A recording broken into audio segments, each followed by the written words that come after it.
The Nijibato Jumwati. Siwa Jinkano. Yeah, Christy, good morning.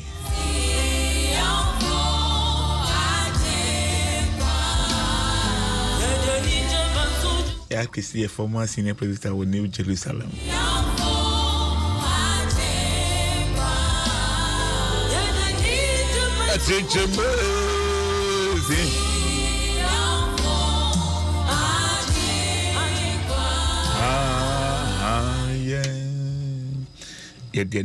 Edie better jum I see on a jinquano. I am see Baba Jeffans or you know, Opasa be one. Baba Jeffans or you know, as a president for you, I bastard for you, and your Baba the born you know, and your Baba the born you know, a bastard for you. Oh, wherever you are, good morning.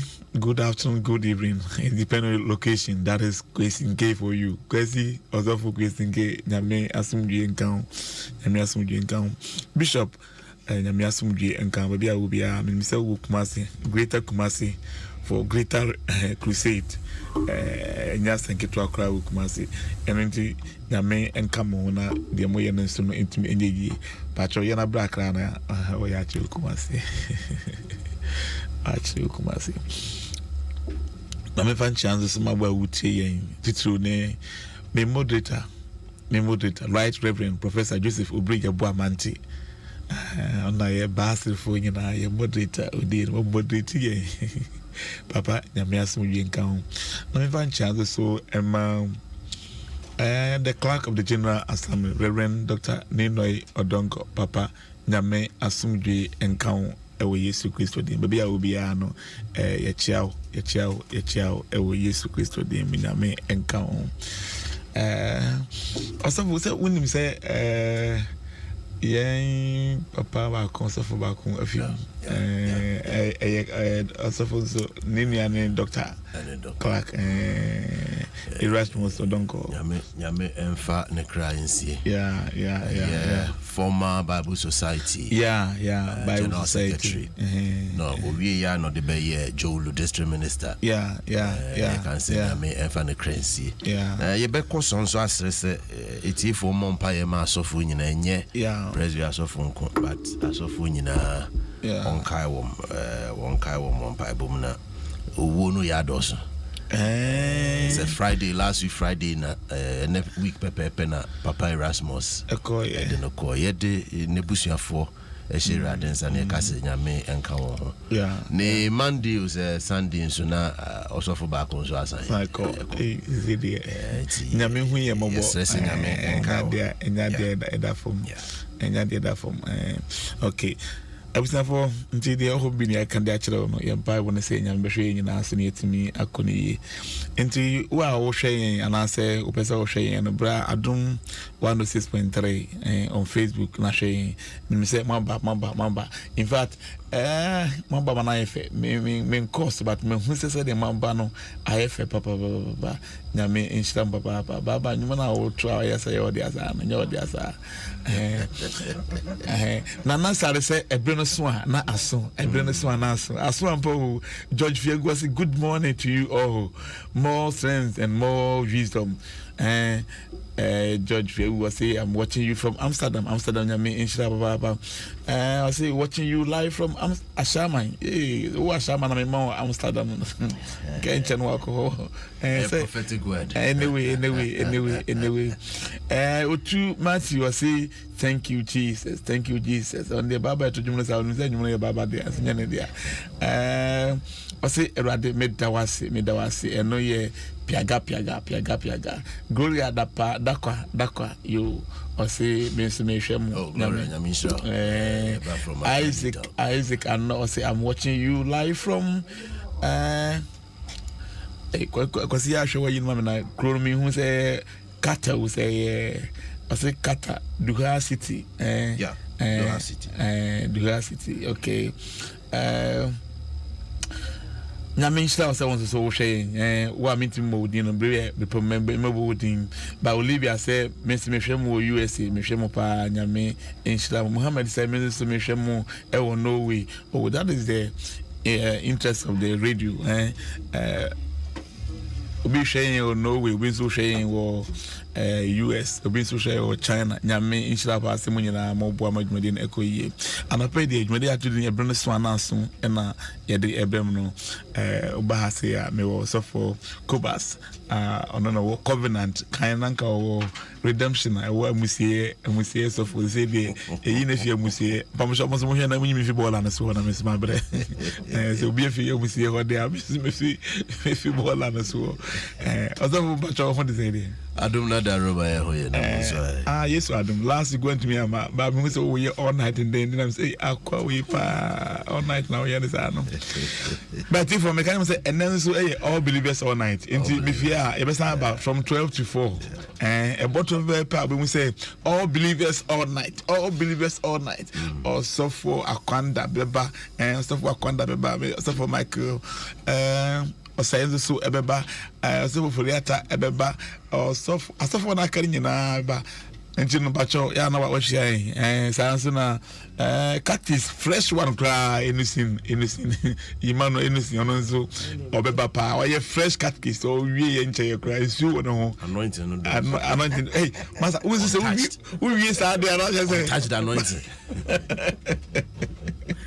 sanso na sister baba na Ostafo Dixon so aba nti ye nyina be san aba anwumre munhia adwuma na ye no den bacho anope de ye nyimumu but anwumre de e beji mumu ya mumu ayi kaka. Oh, NSK Bimpo, I say good morning, Pastor. This is NSK Bimpo from Achim Kusi, I am enjoying the program well. God bless you. God bless you. Me pastor, I am Reverend Minister. Oh my God. Brian, I've been to school. Master, I grow. Come by school 3 months. Pastor, for no questions. So, me call. I've been for 3 years. Yeah. Maybe I'm Trinity for 3 years. No, sir. Oh, Master, my bro. Oh my God. Yeah, then you say, Busiam, and I saw do a feeding at home. I don't want to say when turn out with me there to the Ebreneswan, not as soon. Ebreneswan as soon. Now, Busimi was saying in a kind of November to remember. Could you say, okay? Yeah.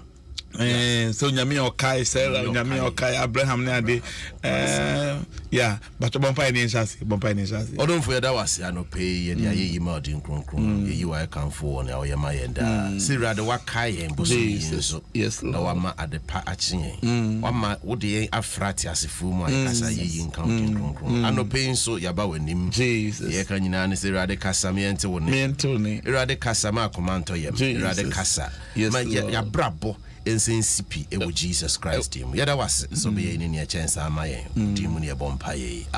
Amen. My Abrabo NCP. Wow, that's a good prayer. Abrabo CP. Now, God, you are something to know. Appear, I could see about it. Efreme Kwame Ebu. I am watching you live from Atobiase.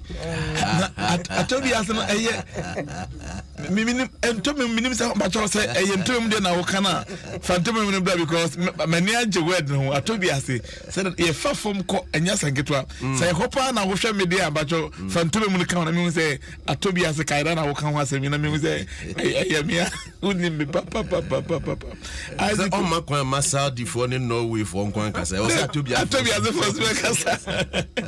Oh, yeah, that's it. And I'm sorry, Reverend Minister. I'm joking. Don't worry, I'm joking. So don't be sorry. I'm just joking. So don't take it serious, okay?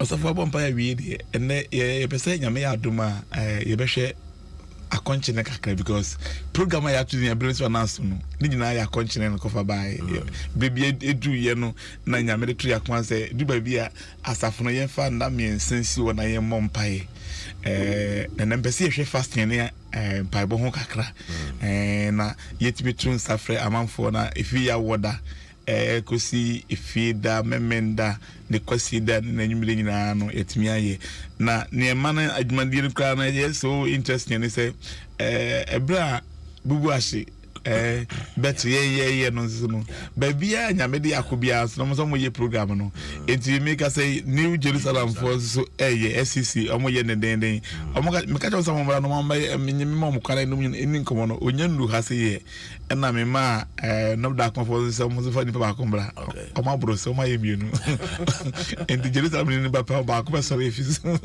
yeah enti na just ye nyina ni dwumadi no nkomo I mean all is about the kingdom of God and yenye me na me de ba yenye we asal ne we but you want to promote the kingdom of God say nyame ahini no ebekoso enti ene mbese ye hwe bibi kakra wo the book of Jonah say minimse wo de Bible scholar enti be kan Jonah pa Jonah chapter 3 ebra chapter 1 no yesma Abrante be a friend Jonah na yes on could we now go boderu enchire kro no say name be say na that but Abrante is a menko na okotna ship bi mu ejina enim story no say de kusi ye ma apata akomne no so apata na mene no so boot na mene no ni nyina e wo Bible no mu na ye fe no beto konkon so ba so ka so di na nsan wo apata na yem eno so me ka so fa kwa hwe be ko fa Yesu wo nyina san de abam because Yesu na so di wo nyina na betwa san ko fa san e de aba enti ye pese he Jonah chapter 3 no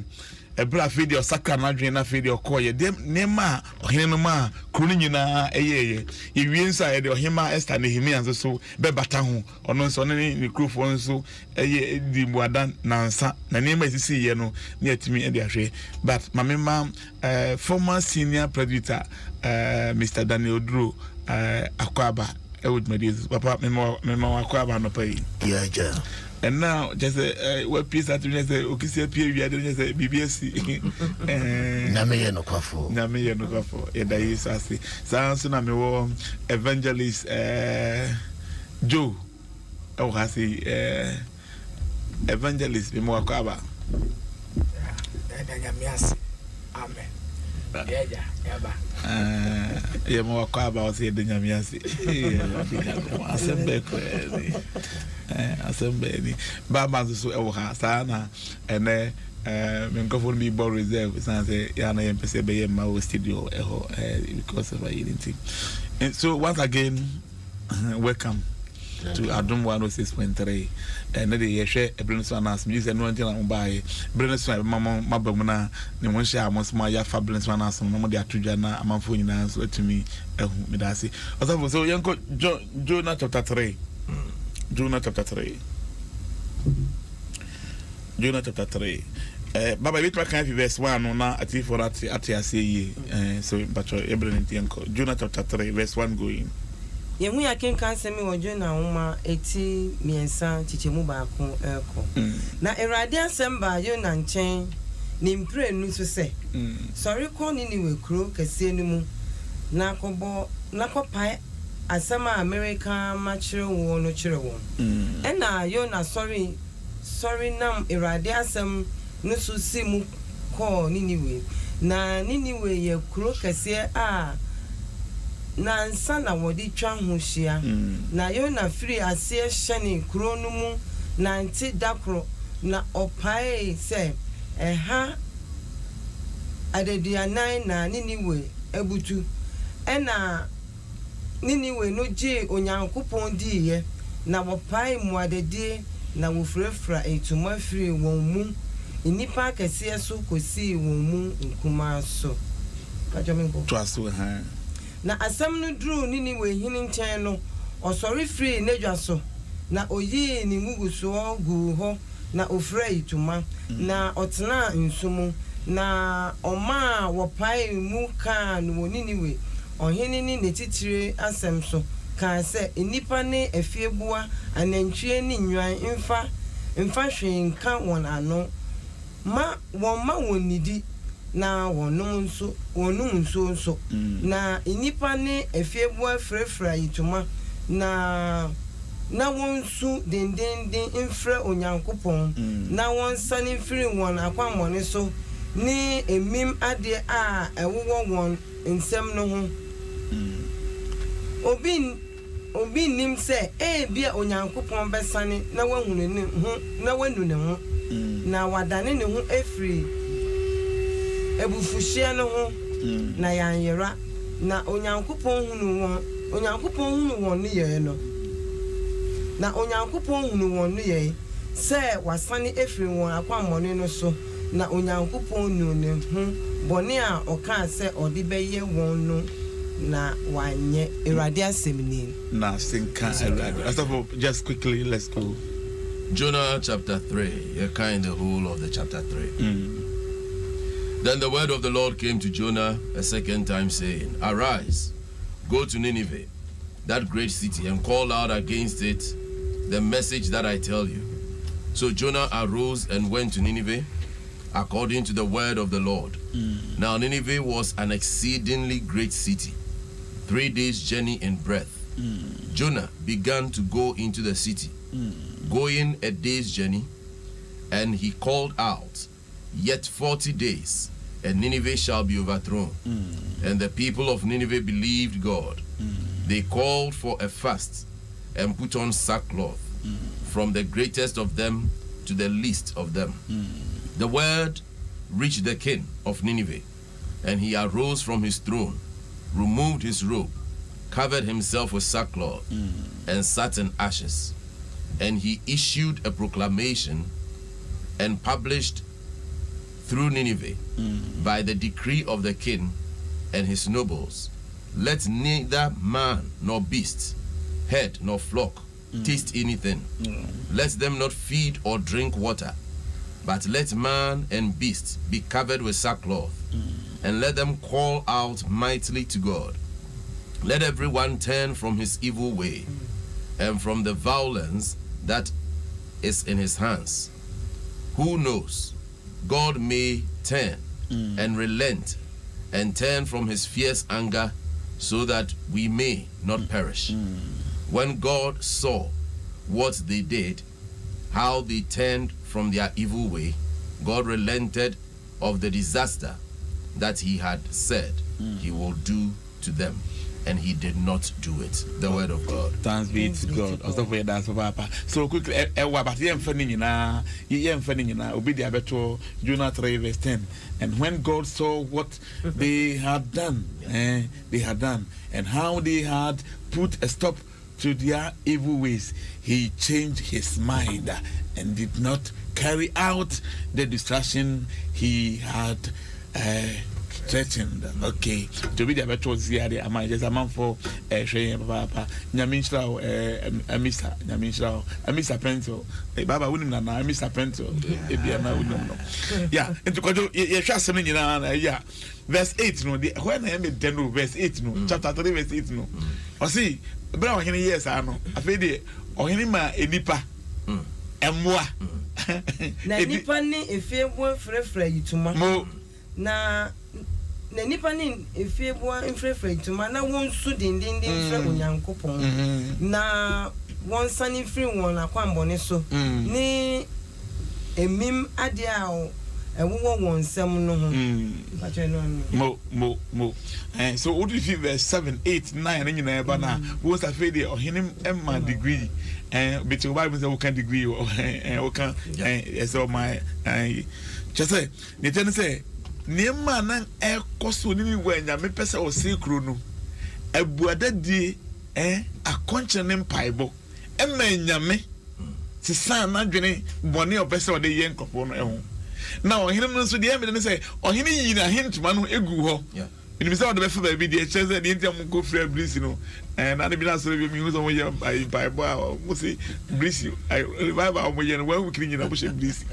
and simple who out of contest. But where the baby done say, and more, and then tree, and go call, Omunina, first maybe. And the baby, I could be a new way, so about you, nothing about a pressure, and I say, you do baby, and one po. And one po, I'm the man who is ready and the Benuzu. Oh, man, no, monsieur, and one po, and no, monsieur. Although my Minamana, young Quas, Mazava. Of Yami in Sham, Mijedi say, Jumedi a Juma for years. Yeah, Senya can nye, baby, I will come at the Biabe Kubia, Yame, Ediatwa, Maswa. Oh, yeah. Na Crawford Baby, so in your Madan City, if you move a brave. A year. Programmer enye osofu bi ne yedi pejano da bi da na emom eye onu nyankopon ne yedi pejano na yedi atwini pa adwene abanyankopon ho ne yetie bia no abrabo mu adada ne ntine ya na ema ye nige ewo ne ema ye ho na ye refree mpo se ye wo nyame bi a obo ye eno nti ena edu ba bi a na ewo se nyame kai ye ema ye twe ye ho san bata ne bio ade ba ko ye mede ewo ho ne se Ninive eye nkrofo a na omo mfa nyame ho in fact no omo bo mo bra se ne omo pe ene nyankopon ehwehwe obi a ewo se nkoko Ninive ko kan sempa no kire no ne won wa so ne se okoya ko hwehwe Jonah ewo ba bia na Jonah wo se Jonah besin ko na ko kan sempa no kire Ninive. The funny thing is that anytime nyankopon ehwehwe se ode asempa pe bru bi no or the funny person. And until for me, a yame de say, Nyame ede ebreno so anaso efawso e de abewi asinyina. Eti I will say to an extent you are the Jonah. Nyankopon amakwan say. And they one had bunsu happening me o. Me anso no me no say me ani bunsu. Okay, yeah. Eti seniet no.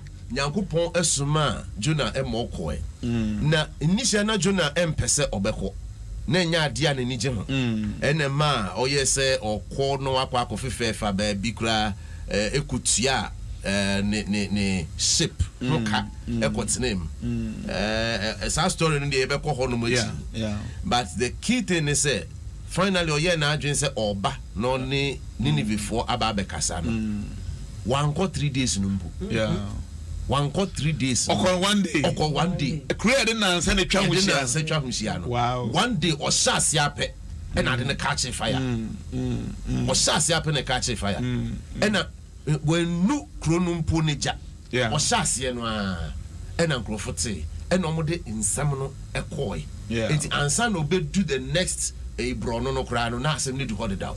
Ama hinimpo at na try say enye ade a eye onu Jonah no ahoden no de nyame tumi Nyankopon tumi. Yes. Nyankopon ko nyame tumi ama wo so baby edit this ko no fa one day nko it's say program yi mu no se mere no so a ade a emu wa no Nyankopon etumi compress time no ma Jesus nyame tumi compress time no bre no suma wa ade so de afeye no so de afeye no with the 2 months with the 1 month with the 3 days what a revelation wow awusia uti adom 106.3 mari atuni ebre no so na aso nipa bi same asem maminjo no say good morning please why Pastor SK is not coming. Pastor SK na ne ho fa no papa but me adom ne me koyi we say juma Pastor SK na ka say osafo adom da ka wi eboja asa wi sika ka ho asa wi petrol ka ho and the telebia na ese wo me kakra enti na won trip Pastor SK kan but enche bia ubete nenka and ye zoom meeting ni na ye ka enche bia mbete Pastor SK nyame nshira mo se mo twen ye ho na obi ba obi sa no enti nyame nshira wa obi sa question why are they nyame nshira papa so ni asofo atwe adwezi ni say corona na say nini we corona ese Jonah de nansa ne twa ho hia no ebre so ye no nyame tumi ba ne so no or the just one day nansa control no or the one day pe etusa akwane nyina ewieye na ho kire yen say be so na so jibele sa do mu ejimu dia ade ese o de afebe ye no betudi na awotwe aye Ozofu nyame inshira papa endo baba then I can was ask me they said that papa can I think First for this 17 Ozofu nyaka sa wi o said that Ozofu can sa anya hanko baby I said that papa can and First Kings 17 I think 48 work on now on say now Elijah bomb paima Osman akwa ko hu ensa ketwa no okache se ko hu okache have say enso ka se beto na on sese no hu na onko na o kan ko Bible say ba ko no tin ne yiso ne ponko so but nyame saba Elijah so no nanti overtaking anointing it is a brave mu no say wo de hu jimu ya ade bi e fe no overtaking anointing no ebe to aba na wuntimi ya no embre bebre no with me so I think for uti adom 106.3 me dey have to do ebre so na so nyame ya adom I feel not dark man call them say Monday right okay so my call not dark man for no say Jerusalem for mamba not dark man for no me momo dia so ba me momo dia so Jerusalem for okay so other former senior presbyter Papa Odro me ma wachimba adum program we so yeah papa yeah that be na program na chassis Ejuada 29th okay but you bom ka kire abanya misra mu nyina sede papa wa me hu no pay efa Jonah so no gidi se Yesu ka kire asuafo no se mo ntwen na se mo ngonkunu ba mo so a mo benya hodene sa hodene no bi satamnya na onyame eda no ho adi wo sa kwa ne so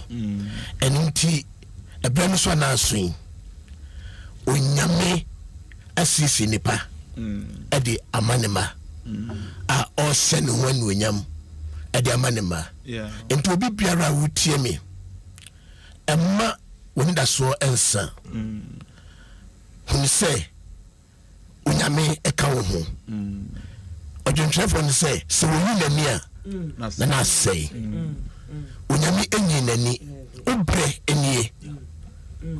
enie for wani etu nyame so na dwumadie ebenso na so no ba bi biara o te se ye bi wo hono no fa ho achim na onyame ama obre aso ama okay baby biara what say age my dey bin fa ho chimu na ameba wo bre aso e dey ama enti nyame ya doma no da kuma yimane congregation chance ejoda but ejoda na ya no pa na say enyumre enyumre okay mama enti evangelist ono so enchire I said the program and so here mutim ye den as akasa for be na eba brebe na movie na mo sha se brebe azofo.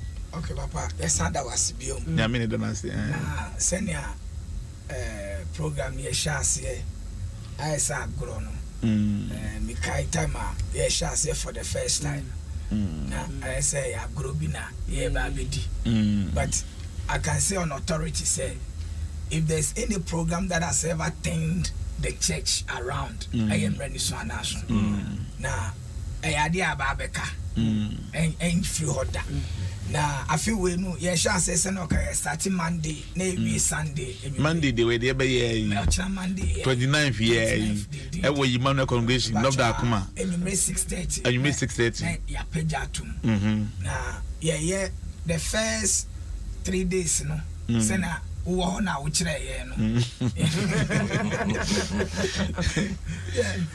yeah, warm up. Yeah. From Monday, Tuesday, Wednesday. Yeah. Not Thursday, no. Yeah, lunch, no. Yeah. Not Friday and a pie that conscience ashes. Yeah.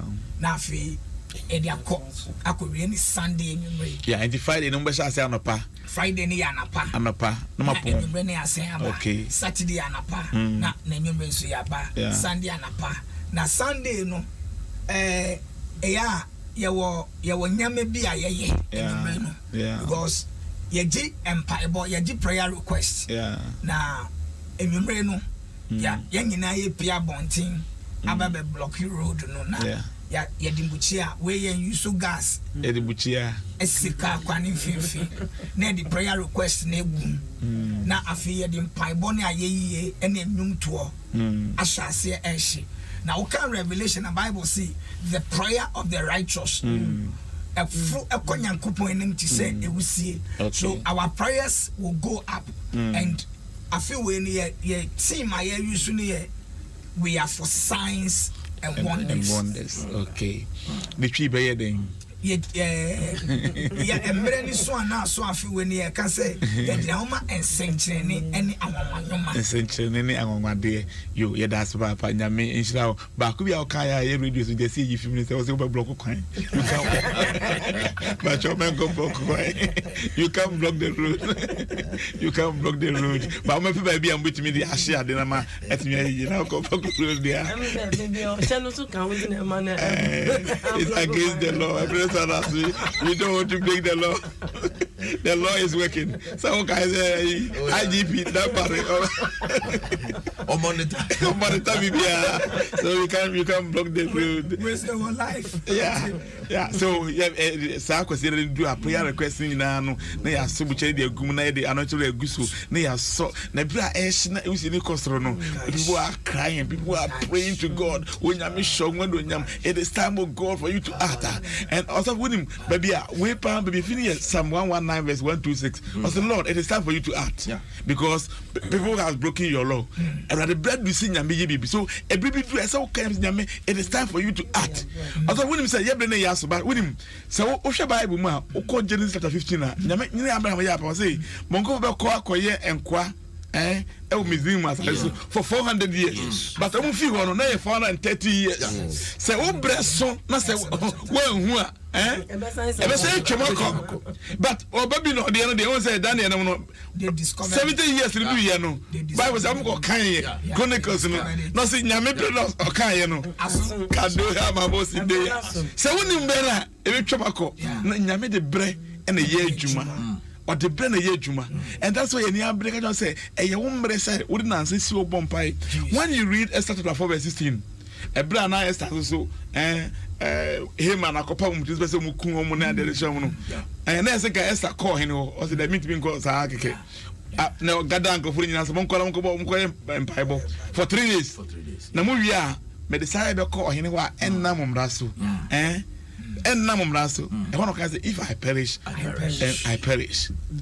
Now, yes, I hear what we come out here, a genie to hallelujah. It's I said, what you can see in one bompaye. I was here.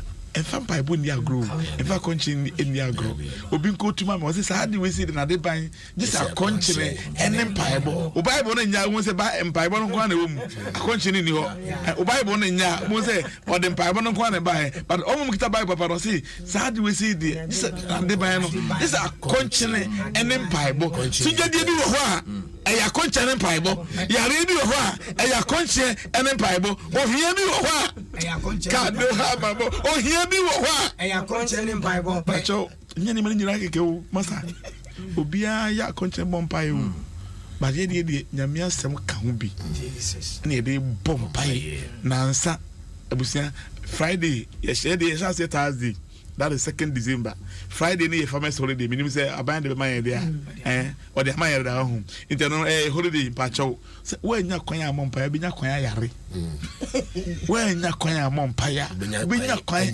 anyasam but although and na me ko yi bi no e wo Kanishi Presby although you papa chafu ye boa nyame efa ne cry nsi because yi bi wo anopa no be 6:30 master me do ho na me nya obi mpa chemical nipa ayema ana me ba ba bia ya so wona na e hon so ye mpa e bon ba me ba ya so da mu da ho hwe kakra bi na am say nipa paye chempa e bo nipa paye chempa e bo nipa pe wedding chempa e bo nipa pe adore chempa e bo na nda no ye Thursday o enso nipa nya kwan maka ne hia so da no ayema obunya ba bi mpa keka but when it comes to prayer no even though papa na brabo boy enso ka ho bi ni nyame small so me nyina ka ho bi de but tell me when it comes to prayer people are not serious and basel for osi okronya mesem no bompa ye denden san krante ni akode a odi yi dom munyum se ya mompa ya bi mo say yes so no say una wo sa asoro no pempaibo also for Christo kura ban or say my house shall be called a house of prayer me kaya ni ho ba bi ni esi basel catis revival na empotro na wasoma senior president ko ka chere empotro na say omunye kom na senior president me ko say hey catis say oh my god anya so o see catis say munye di na empotro ayedi what are you talking about? This church has power. Master, what are you talking about? They are to form. Master, me book message or no? Me book message. Bible say the letter kills. The letter kills. But the spirit gives life. I'm telling you. It gives life. The letter kills. The letter kills. I'm telling you. The Constitution can kill us. It is good, but let me tell you, if you don't take care, first thing first. If you don't take care, because let me tell you, the knowledge without the prayer, that is what is killing. I mean, it's Master. Now, about cancer history and Casanca, and my Presby to me, Jinaye, a Piebo, and you may see what sorry, no, Master. A baby to say a Duke room. When you read the history of Presby, that was the first place that he's not even a catechist, he's a caretaker. Obi on the day they were going to bury the boy. Latte. Yeah, praise for Latte. You go see a corano. Almost say, I only down my Nama na ya cat is a say Funesio. Samson, ne ba a year, with Groupon Grace. Master, not was see Funesio. No bumpire, not new wood. As I'm sorry. What are you talking about? Without prayer, you cannot do it. Without prayer, the committee in Masa committee, committees committees I am Pibo, New Jerusalem from say I am Pibo, many are bread pay, many are bread. And you must have to ask many are bread. I am Pibo, Ghana for I am Pibo, and you say hands with the young Pibo, Umba Majim Pibo, Uber bomb pie. You are coming to pray. If you are a banana pie, Madabi, or be a bomb pie, or be a bomb pie in the Abusia. We are conscious now, Mobile Abombayamo. Dabi ye de ye obi mama ye omo mama mo ne omo de no seed ni fie buchire ba no na the prayer request la ka ho eno de ye be bama because woni ye no nyina eno kwa no ye be call this time ye de call YouTube ye de call Facebook live and me go for the meeting ho budget buy no we just media aspect no kwa just so for I was here tia say about 10,000 Ghana for 3 days no YouTube ni ma be call say no so call live it is I want to mean te o ye by won bi no fa o si be boa na adwuma no nkoso eno so hu hia by body na for bona nam ni nyina so ka ho bi but the focus is about prayer. Yes sir. And pay your gas aka 5 minutes e one pay the amount say e bring na so e nyame o ye bibi it is time. It is time. Yes. It's the time. It is time. It is time. E bring du say nyame e ye bibi e we ya brabo mu e ye bibi wa asori mu all the orthodox churches no matter mumman pai bor nyedin ye kan obi na nsori bibiri aba no mushroom churches na aba na ye dware ma ye sine de nyina no ye kan obi ye dim the word no ubekot obi ansa be sofo no Methodist Presbyterian Anglican they are Pentecost ubekot for 3 years uwie kra na ye se usa be ye ayi probationer and also 2 years now ye 5 years and son ye the collar bow after this probation 3 years and they would 6 years 6 years and son the collar and Ghana show one wait me your wedding and wedding can say guys that 2 we answer and they will be answer they call Bible school 3 months you say oh yes for now or your wedding no go shower no one that's our really good because so for now say your wedding he doesn't qualify to do that officiating that wedding me catch up with empire president for yenim ngoma no engma de yenim na tabia na ya say de ngoma no na ebe na bi engma ntimi nya sorry engma ntimi otafu enya ngoma o eya anointing no eya anointing master eya anointing that is why ye from efi Jordan no da akoma yima president almost omo ye omo hyase me de nyiri pa omo ba me ho na me nyame de mon konya me fi say nipa wo bro no kra sinyina so mo kwaso de mo kro mo nkoho sana mo bu aso mu nyina so mo ba ye nkoho omo wo asisi mu nyina kra ko a omo nkoho bedu ba bi program be no wo ayi be no stadium ese timi ye kojo ko ye chairperson kai say program we see be so so ba ko bi ho me ba ko so de way greater life mo abuze inyina ye nsa mema nyame jana so asori mu na ne ma ase bia no so atumi ayi abuze fo ebre no so a na so sima kakra ye mo mpa ese obi bia na wo ka ho bi mu wo kwa mane bi mu onyama ne bre nso e wo no Yesu dem ye mo mpa ya just 5 minutes ye mo mpa e wo Yesu dem kana ya babu sindu ha babu goda ye mama sanda ya babu goda ye mama sindu ha babu sindeha ki mama sindu ha babu sindeha imamo sindeha babu sindoya imamo sindeha babu sindeha ewo Yesu dinemu ewo Yesu dinemu ewo Yesu dinemu ewo Yesu dinemu ewo Yesu dinemu ewo Yesu dinemu ewo Yesu dinemu ewo Yesu dinemu ewo Yesu dinemu ewo Yesu Kristo dinemu ewo Yesu dinemu ba sindoha babu sindeha ki mamo sindoha mama sindoha babu sindoha imamo sindoha ewo yesterday mu ewo yesterday mu ewo yesterday mu ewo yesterday mu ewo yesterday mu ewo yesterday mu in the name of Jesus Christ asafu sempaibo mani ni wekuru nyina dane ya na say empaibo ni akonchine bitmas is on my Ghana yes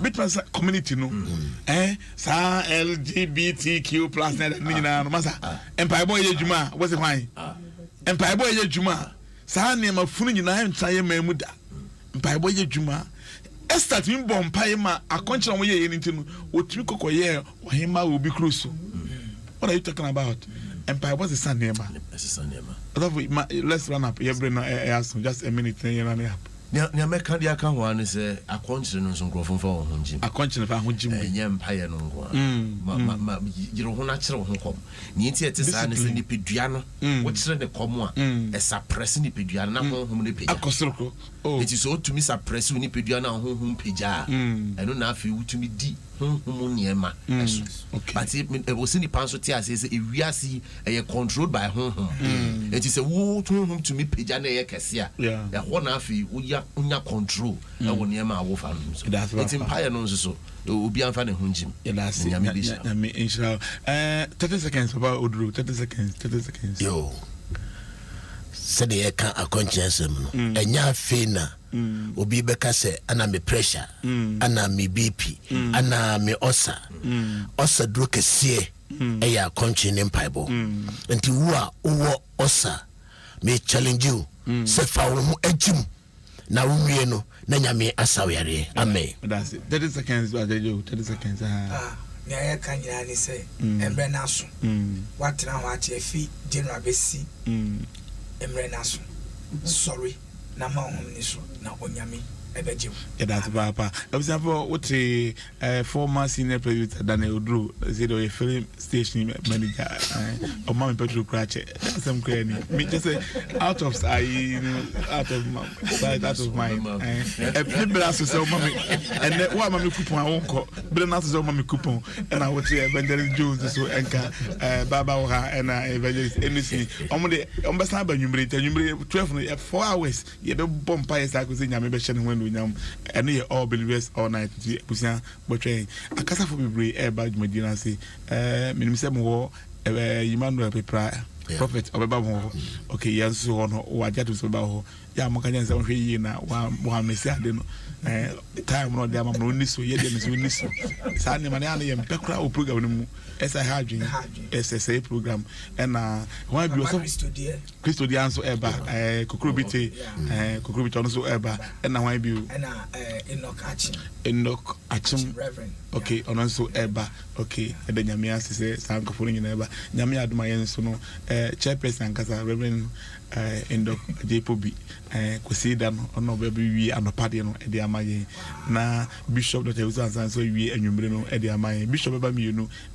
me bomba se na adwen sesa memenda na kwesida e no ba na Emmanuel Pepranso ba ya woda anwumre e na ifida anwumre ono so age 2 days so yeni abi mans ba kon Lawrence enim da kon so fi Dambai all the way from Dambai ono so baba be shilai wo ejman so e na yedi minister Bossman ono so beba na ono so be shilai memenda anopa no enti just say park men's me ho Jules so ho stuff we no see no na de wakoja anointing fi abitifi de aba abusia enya gro fa ho be jimu bi se wo ba no da akoma ubai no da akoma anase wo ba bubu ahye anase wo ko SCC enka so for we nso ye no Dambai but ne bre no amoa no enti bia nesie ye nyina betu akoda Dambai na enso akoye e be fa kru na boyebo bia mo de be ko be fa kru na boyebo na honse de kungumu ho sa matima yi na last week all almost I was US ko ye brains one aso that is 2018 brains one aso ko all almost abuchi for cry ajatum na wa wuti Ghana so wonye na to bia saka me say wonye Joe patrol be bia ofre mo na obi samba bia mo ye na fa number to dwana embo ayi Bacho number here 0243 0243 14 93 and 020 80 74 994 okay listen una wo kita better for line and if how dey to ja Pacho 0247 91 27 91 0247 91 27 91 okay anything special in there to ja me to ja say me bo so da no ho a this all frame me bit my adult 0242 51 2068 Emmanuel for etie me nyina dada fu nyina ofra me a metro de ekoso 0242 51 2068 midamase we ya charisma for 0242 51 2068 okay 0242 51 that's my you were feeling that cry I was never into what you yourself for Kobas and abusafo nyina so to enka if me Charles kokwadum da Kobas so for yenkoye nyame aduma nwumre ye all believers all night and so no nyina be san ba na e bompa nwumre 12 no hia na ye mompa nyame nshira pa say we do be to adum 106.3 na tijodi atudi so na aso me kwei de Bishop Dr. Usansa ene osofo Furiata e ba to aso sia